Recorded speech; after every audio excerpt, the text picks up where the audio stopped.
Kirik on rohkem kui hoone või kogukond inimesi. Kirik on nähtamatu sündmus, kus Jumal kohtub inimesega ja kus inimene kogeb Jumala andestust ja armastust Jeesuses Kristuses ja selle kaudu ka vabadust. Mõtlen, et kui inimene on usklik, siis ta on usklik just sellepärast, et ta on saanud oma elus kogeda seda armastust ja seda andestust. Kirik on nagu kodu, kus me võime tunda end turvaliselt.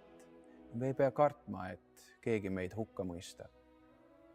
Me võime tunda seal ka ennast armastatuna, aga samas me õpime tundma elu kaitsvaid piire ja õpime ka vastutama oma elu valikute eest. Kui meie nüüd kogudusena soovime endale taastada kirikuhoonet, siis me igatseme endale kodu, kus me võiksime tunda end turvaliselt. Ja meie soov on see, et võimalikult paljud võiksid oma elus õppida tundma seda armastust ja andestust ja leida endale ka selle kodu.